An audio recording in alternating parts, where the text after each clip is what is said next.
Hi everyone, it's Carlo and Sandy and welcome to our van. Today we decided to do a little bit of a van tour for you and here it goes. So let's start with the lights, which we attach to a magnet.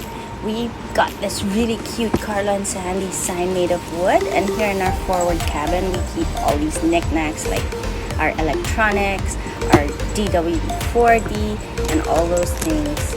Here we have our food and the power source for our pineapple lights. We have a sewing kit and a little box of more tools.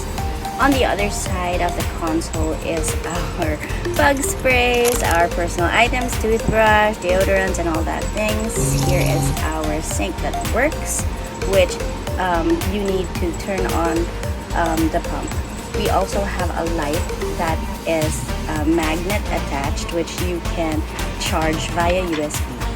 In our drawers, we have our kitchen utensils, cooking stuff, cutting boards, and on this other side, by the way, we do put hooks because they do fly open when we are driving.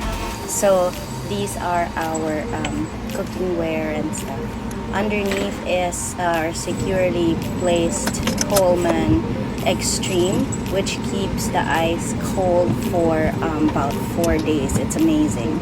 So we lock it into place. And here under the bed we have our solar panel, our extra cups, our plates, extra cookware. Here on this drawer we have all our hygiene things, and on the bottom we have extra tools, a little bit of a garbage bag, and our dog things. Under the sink we have our fresh water, our 12-volt pump, and our gray water tank. We love these nets because you can put anything in it. So in the corner we have where we charge everything. It is attached to shore power. The main cord is outside the van, and right now we are currently plugged outside the house.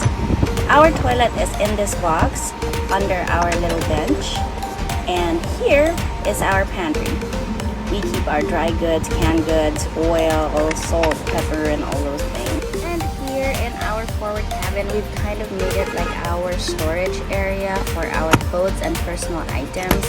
We also keep our fire extinguisher there and our vacuum cleaner. In the back, we have our main power source, which powers the whole entire van, except for the air conditioner, which we only use when we are plugged into shore power. And that's about it.